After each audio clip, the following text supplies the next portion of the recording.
Traveling the Vortex.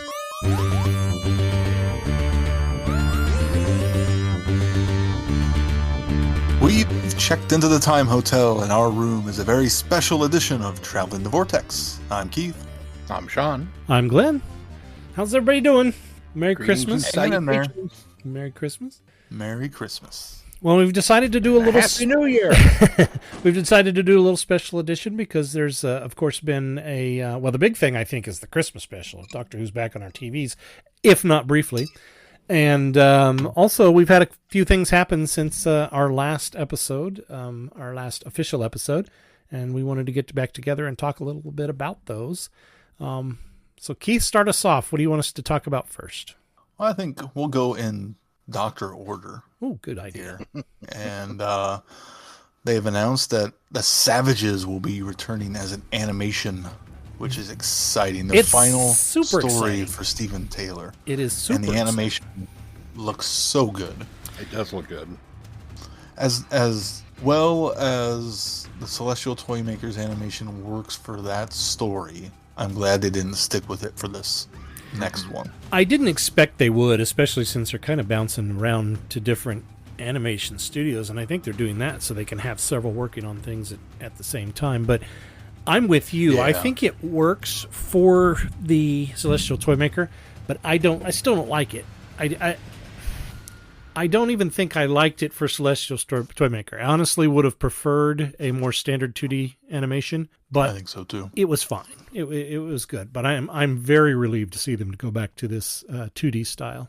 And this is a story we never reviewed, so it's going to be new Never to got me to when I this get to it. It'll be brand new. We may have to come back and do another special episode. Well, I mean, we have to finish off the episodes, right? We can't just say Right. we're done with them. we have to say we reviewed every Doctor Who. So One way or another. Right. Even if, right. So is there a release date for that yet, Keith? for the UK, spring. I don't know if they've announced the US release date yet. I haven't seen one. And this is one of I can't find the information that I was looking for, but this is one of the studios that's already done one, right? This one was this Underwater Menace? I think so. It looks like the same style. Okay. I'd have to look up the guy's name, Paul Hemby, an executive producer on it, to see if he worked on the other ones. The article on the Doctor Who.tv does not specify the company who's doing it. Okay. I liked Underwater Menace, if this is that same company. I think what I don't... I'm saying Underwater Menace, but maybe I'm not thinking... Am I misremembering?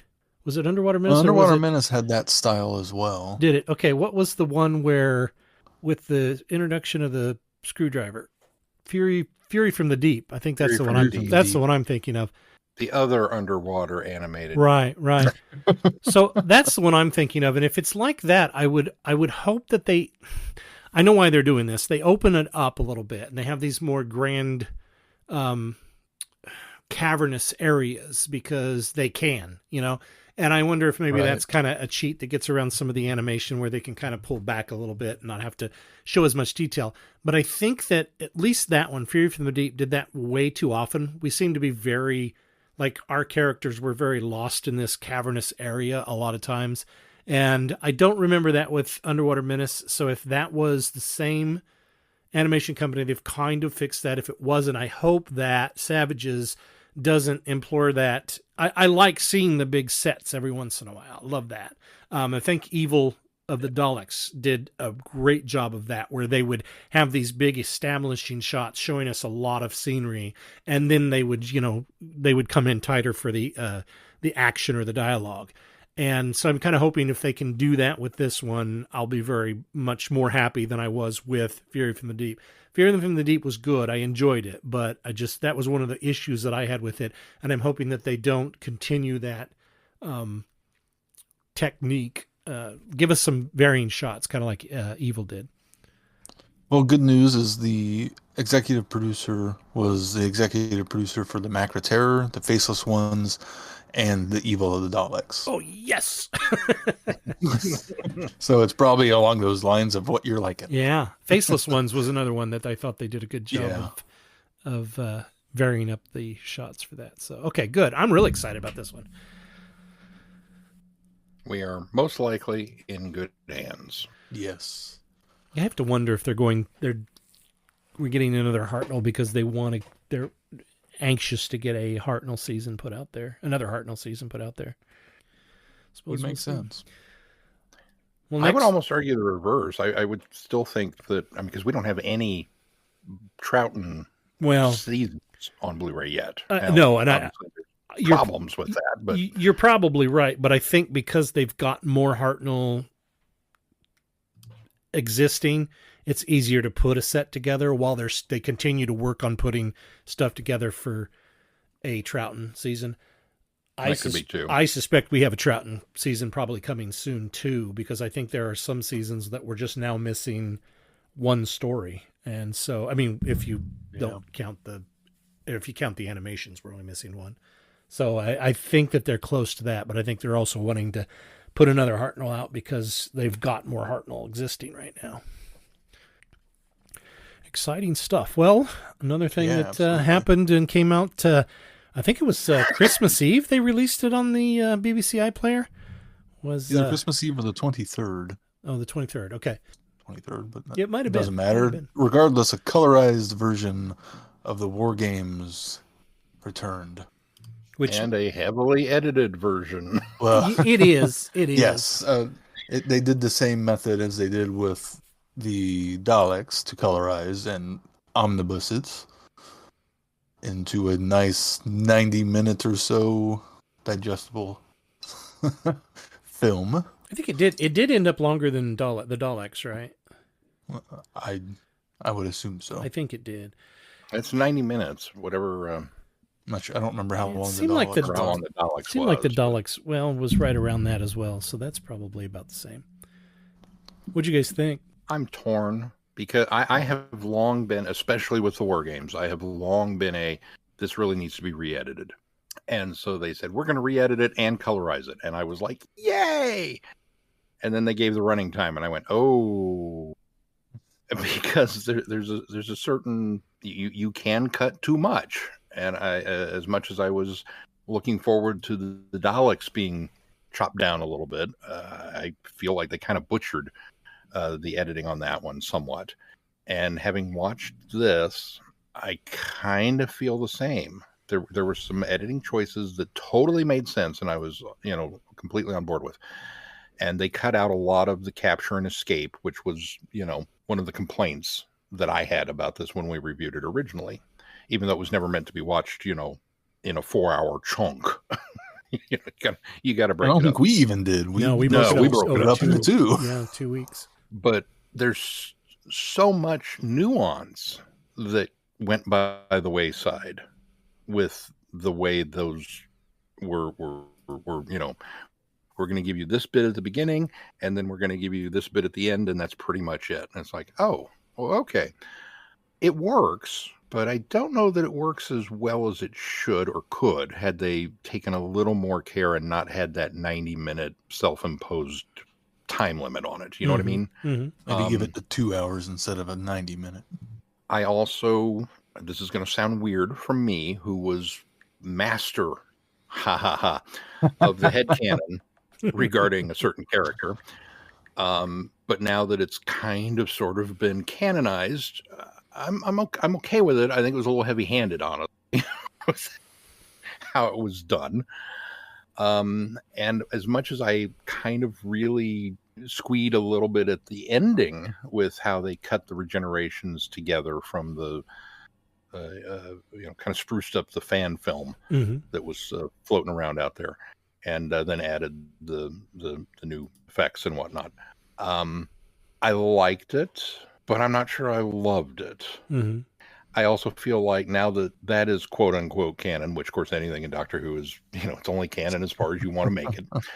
But that seems like it kind of completely disregards season 6B now. Yeah, that's as being able to be a thing. That's certainly true. I still kind of saw where there could be a loophole, and I'll preface this with also saying I didn't watch the entire thing. I just skipped forward to watch the regeneration just because I hadn't had the time and hadn't had the ability to really get it on my TV well.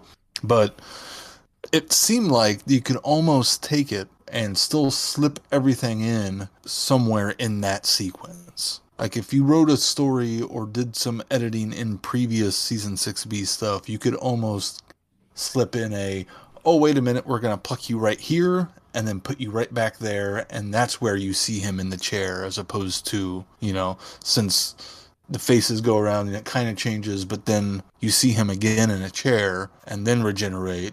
You can almost kind of hand wave it away where there could fit season 6B stuff in there. Yeah, it takes a few more mental gymnastics to make it work, but it can still work. But yeah, having said that, I absolutely, I know a lot of people online, from what I've been seeing, are quite despondent over the inclusion of the new Who faces in the, we're going to let you pick your regeneration, or your appearance. That just gave me a chuckle. I thought that was great. I thought it was fun too. I loved the unit dating joke with 70 or 80. And I loved the colorization. Yeah. I thought it worked. I thought it popped. It was so much better. Done. So much better than the Daleks. So much done so much better. So on the one hand, it gets a great big yay, and on the other, like, I think I need to watch the whole thing, sit down and watch it, so I can have a better mindset going into the regeneration. Because while I watched it, my brain mostly was, how much of this was, how did they do this? How much, what was, they mentioned unrecovered footage. It was, but some shots almost looked like they had CGI'd or done some sort of, face replacement sort of situation to get the shots they needed. I'd be really curious to see how they created the entire end sequence. Yeah. To your point. Also, I'm sorry. Go ahead. No, I was going to say, to your point on the season 6B stuff, I sort of agree that there is, because we've always gone with the assumption that the season 6B stuff happened as, in that part where the alleged original regeneration was. But I think that you're right. It goes between that still, that cut with his faces around him, and then it spins into oblivion, and then him walking into the TARDIS. So I kind of agree with you that I think that it could certainly, so you could still write a story, like you said, to fit season 6B in there. Not like we haven't had a whole bunch to kick off season 6B anyways. That was going to be another thing that, remember, we've had some stories that sort of contradicted anyway, that sort of came back and forth between the two anyway. So that we kind of had to shoehorn how it worked.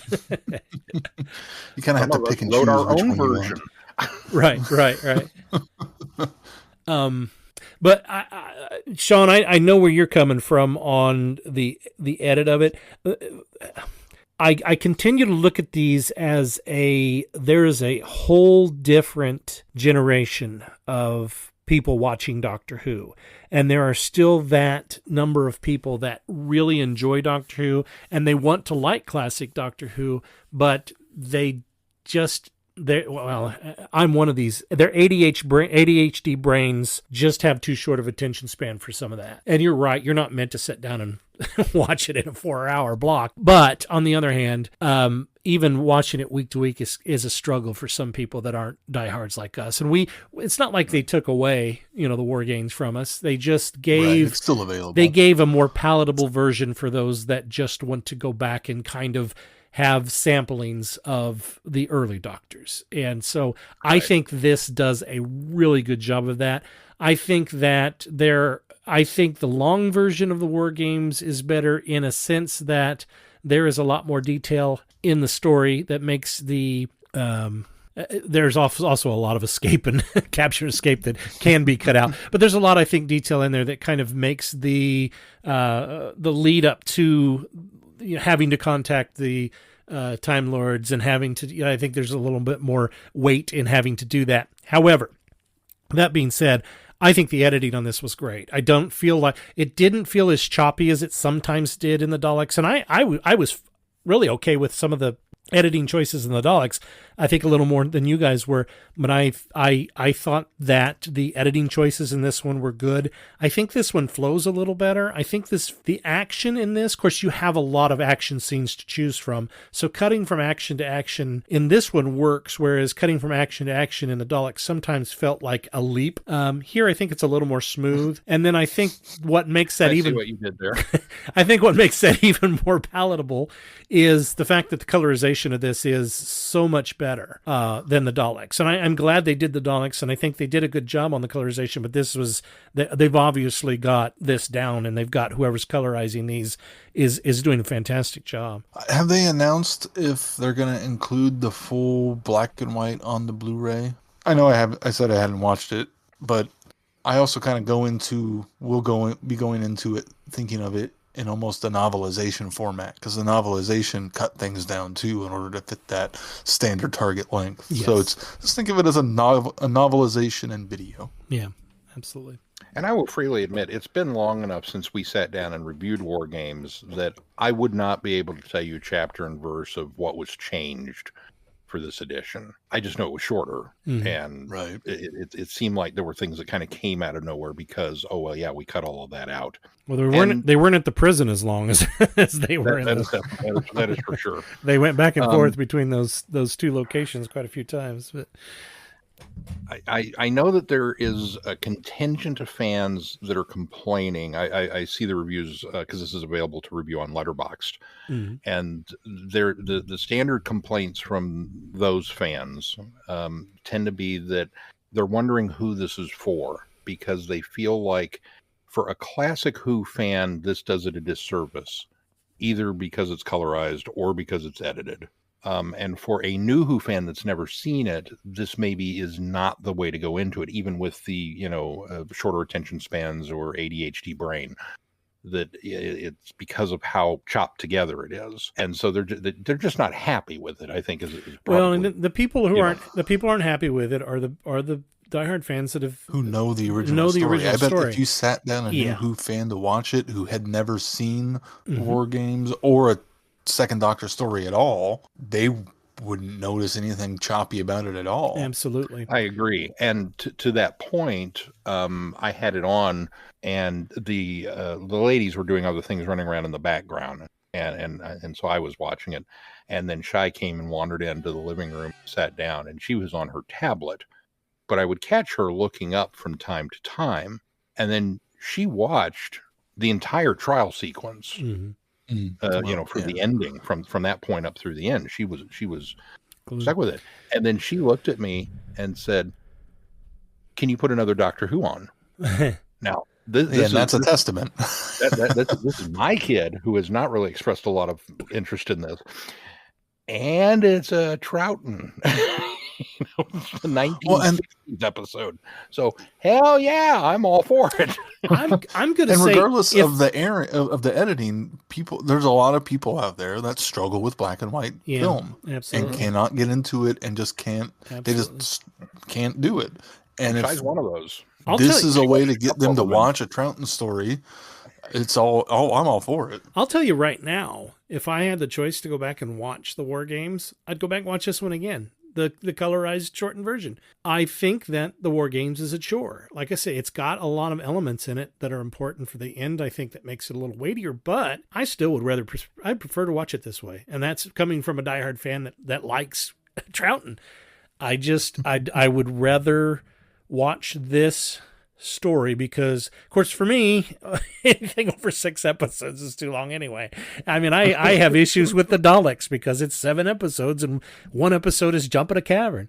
So if I'm going to go back and watch the War Games again, I'll go back and watch this one again because it's what you need to know about the story, and it has a fun added bonus at the end. Real good stuff. I wouldn't mind seeing them do a couple more Hartnell and Troughton. I don't want them to go back and shorten everything, but I wouldn't be opposed. All right, well, let's move on to the, I think it's the big one, because we finally got some new Who after, 6 months? Not our longest drought. No, that's true. You could still feel it. Longer than that. Joy to the world. This Christmas, the Doctor is thrown together with a cheery yet lonely hotel guest with a connection to a mysterious briefcase. Bum, bum, bum. I concur. I think that I enjoyed this special more than a few of the. Now, I enjoyed last season, don't get me wrong, but I think I enjoyed this special more than a few of even the stories last season. I thought this was a lot of fun. This particular story feels Christmassy in the sense that and it's not very heavy handed Christmas until the very end. But it's one of those Christmas stories that I feel like both Moffat and Russell T Davies do well, where they're just kind of event spectacle stories. And I think that I'm okay with those at Christmas. And I think that this works in that kind of, kind of turn your brain off occasionally and don't think about it too much, because then it doesn't work, especially the bootstrap part of it that Moffat's, pulled that in the past before anyway. So at least he acknowledged it this time. Yeah, exactly. So if you start pulling the threads, there are plot issues with it, but overall it's a fun story. It's a kind of a heartwarming, heartfelt story. And I think the best part of it is the year that he spends on Earth waiting the long way around. I thought some of that was some of the best of the story. Yeah. I would agree with a lot of that.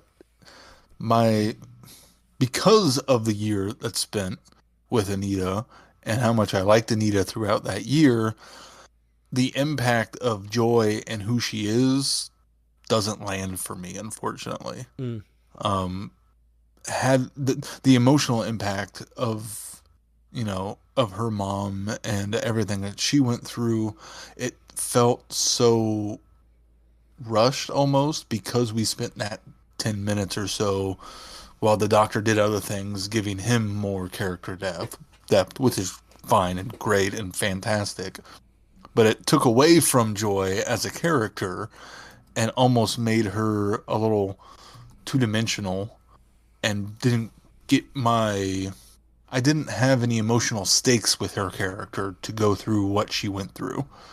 Because once he shows back up, he makes her mad and is mean to her, and then then she's gone again, and it just doesn't feel like they paid enough attention to the character of Joy, and what they did give us was just blanket enough to make you go, oh, well, this will make you feel sappy and sad about it. And part of that could be some jadedness because of COVID and my career. But some of it just... And then the other big issue I had with it was it was almost an Indiana Jones situation. As the Big Bang Theory Sheldon points out, of how the story didn't have an impact by having Indiana Jones involved, other than making Joy the carrier for the Starseed. He didn't give me any explanation as to how the Doctor made an impact as to the overall events of this. Mm-hmm. The Doctor didn't seem to really make any difference in saving the Earth or anything. It seems like Joy would always have gone up into space far enough away from Earth to create the star. And so that makes the ending kind of fall flat for me as well. I would argue, though, that the Doctor was impactful in the sense that he made her recognize that she was important, because she was checking into this hotel room because she felt, she felt kind of worthless and to be alone. And I think that he makes her realize that even though she missed, seeing her mom on her deathbed and didn't get to see her, say anything more to her mom after she died, I think that the Doctor has to be there to make her feel worth doing what she does, the sacrifice she makes. I don't know that she would have done that. And I guess the reason why the Doctor has to be there is I get the impression that, what's the company that's Villengard. I got the impression that the star would have been created nearer to the Earth and destroyed the Earth. But she, knowing that she was going to be the carrier of this, she's the one that took it away far enough away that it didn't affect the Earth. And so I didn't get the impression that there was as much Joy left over once she swallowed the starseed. and became the host essentially. Oh, I guess I well, she didn't get has it that. enough of a glimmer She has that of whole. herself there. Does she have that? Isn't all that dialogue when she does it about her mom and how she is going? She can go to be with her, and that's when she says, "That's why my name's Joy. I understand it now." Blah blah blah. I thought she was pretty much Joy there. I didn't think there was any of the star influence at that point, but maybe I'm wrong. I don't know. Maybe I'm wrong. Maybe I'm not remembering that section well enough. I definitely got the impression that was the Doctor's contribution, was making her realize that she mattered, mm-hmm. and that she matters in more ways than probably she even realized. That despite not being able to say goodbye to her mom, that she still, had value as a person, and that just because this happened on Christmas Day does not mean that Christmas is not valuable. Mm-hmm. I think he showed her that, and kind of brought the joy of Christmas back for her, which allowed her to overcome stuff. And you're right, Keith. It's not overtly spelled out, because to Glenn's point, it's very much a turn off your brain spectacle. Here's a bunch of stuff.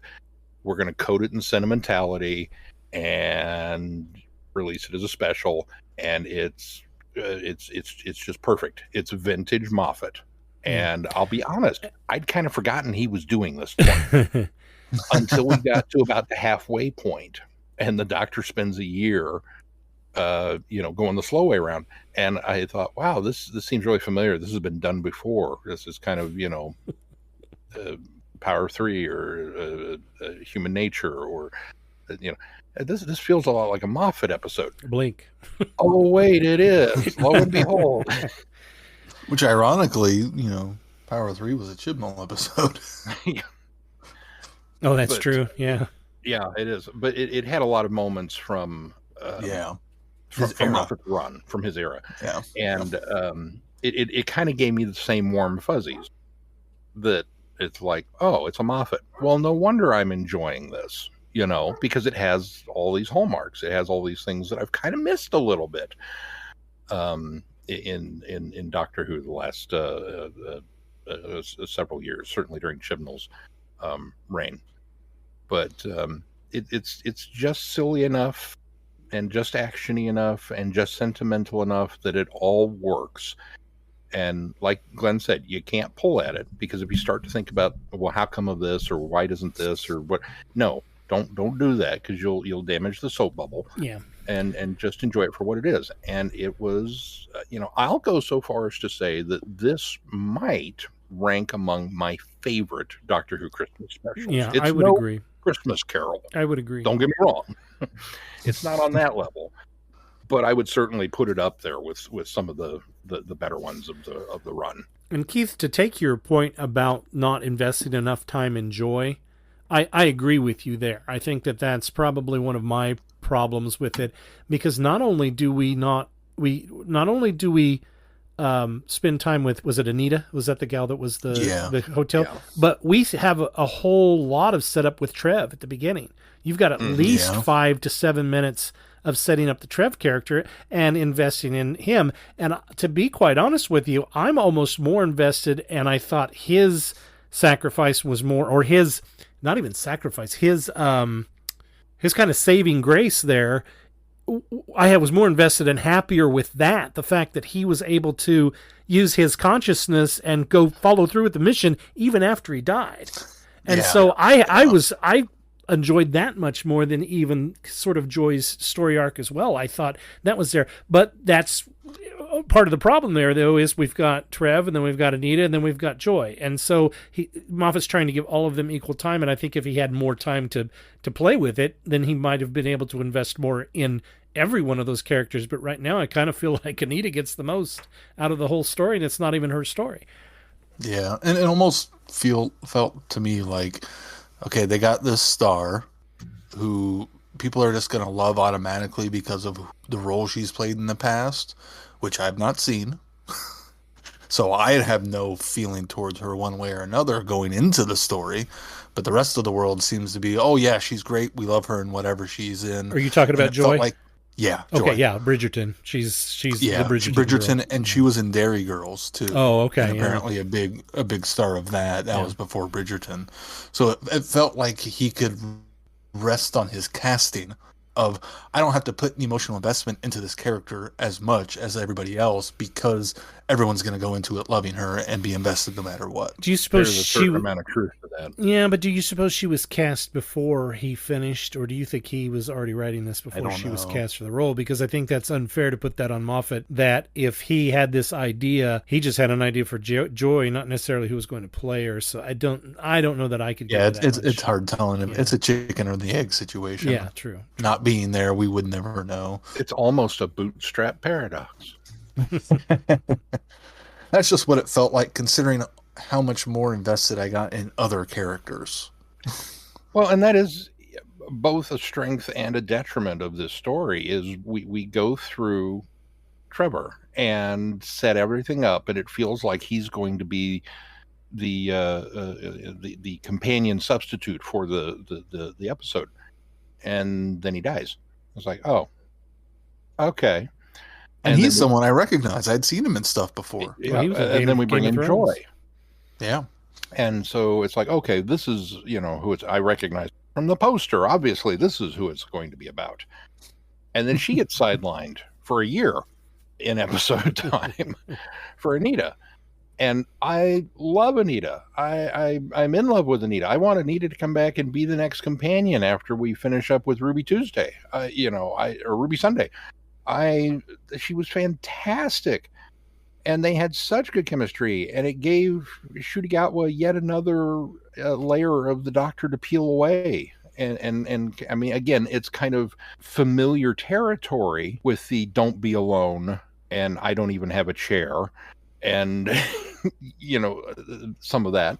And again, I've seen some people complain about, well, wasn't the whole point of giving 14 his ending is so that he can live the long way around with Donna and family, and isn't this going on right now? Why do we need to be re-exposed to it? It's like he did therapy the short way. Yeah, that's a different character. Mm-hmm.